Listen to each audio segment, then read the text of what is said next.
السلام عليكم ورحمة الله تعالى وبركاته. نحمده ونصلي على رسوله الكريم. أما بعد فأعوذ بالله من الشيطان الرجيم. بسم الله الرحمن الرحيم. إنما يؤمن بآياتنا الذين إذا ذكروا بها خروا سجدا وسبحوا بحمد ربهم وهم لا يستكبرون. تتجافى جنوبهم عن المضاجع يدعون ربهم خوفا وطمعا ومما رزقناهم ينفقون. صدق الله العظيم. رب اشرح لي صدري ويسر لي أمري واحلل عقدة من لساني يفقه قولي.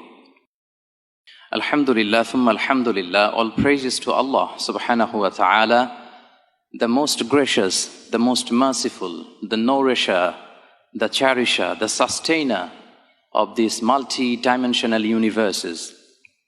We seek His guidance, we seek His forgiveness, and to Him we all return.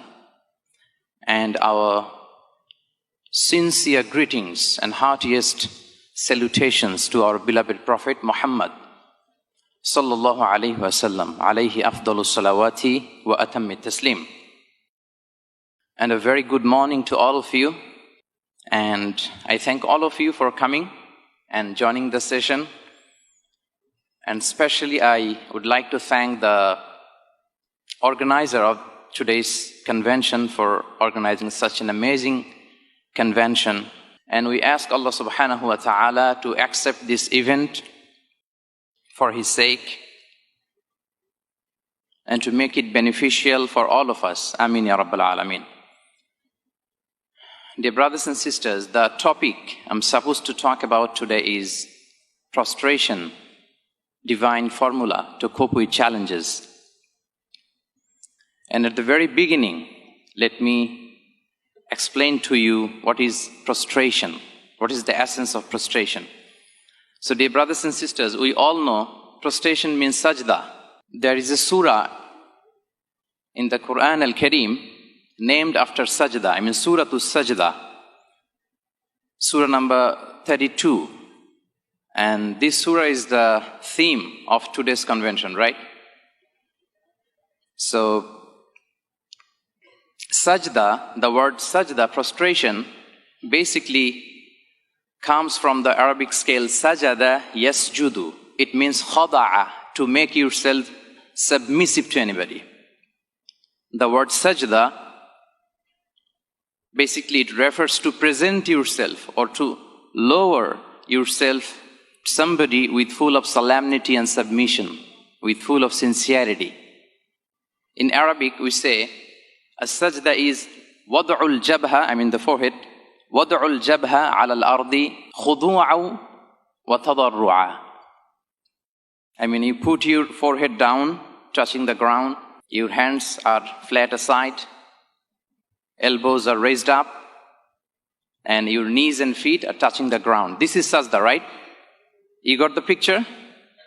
When we offer sajda? So this is the visualization of sajda. This is called sajda.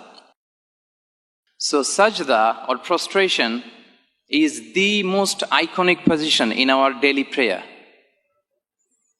Dear brothers and sisters, we all know we have 4 major position in our salah. If you see, we have standing, we have bowing, we have prostrating, and finally sitting. So prostrating or sajda is the most iconic position in Muslim prayer.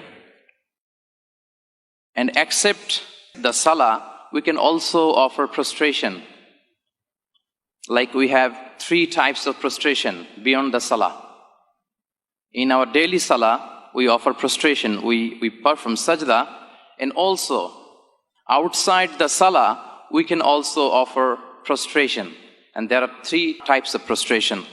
The number 1 is, we call it in Arabic, sajdatu shukr, the prostration of gratefulness. When you get any very good news, you can offer sajda out of gratitude to Allah. And the second one, this is beyond salah, outside of salah, the prostration outside of salah. So the second one is sajdatut tilawa, I mean, there are some specific verses in the Holy Quran. If you recite them, you're supposed to offer sajda. We call it sajdatut tilawa. And the last one, the sajda outside salah, it is sajdatut sahu. We call it sajda of forgetfulness. If we make any mistake in our salah, so you are supposed to offer sajda. So these are the three types of sajda we can offer outside the salah, dear brothers and sisters. And Allah subhanahu wa ta'ala, He ordered for prostration in many verses in the Holy Quran. Allah says, Ya ayyuhalladhina amanu rka'u wasjudu wa'budu rabbakum wa fa'alul khayra la'allakum tuflihun. I mean, O you believe, O you who have believed, bow down, prostrate yourself to me. I mean, perform sajda and worship your Lord. Do good and you might be successful. So this is the verse number 1. In another verse in Surah Al-Hijr, Allah says, فَسَبِّحْ بِحَمْدِ رَبِّكَ وَكُمْ مِنَ السَّاجِدِينَ. So glorify the praises of your Lord and be amongst those who perform sajda. So I just mentioned here 2 verses from the Holy Quran. You will find so many verses in the Holy Quran that Allah subhanahu wa ta'ala specifically ordered us, the true believers, to perform sajda to Him. And you also find so many hadiths mentioned in the books of hadith are talking about the virtue of sajda. I just mentioned here just one hadith. So the story was like that. One of the companions of the Prophet came to the Prophet and asked, "O the Messenger of Allah, tell me an act or about an act. If I do, Allah will admit me in Jannah. Yudkhiluni al-Jannah." Then Prophet ﷺ replied him saying that, "Alayka bi kathrati sujudi lillah." You are supposed to offer more and more sajda. If you want to perform just an simple act and you want to enter paradise, alayka bi kathrati sujudi lillah. You are supposed to offer more and more sajda.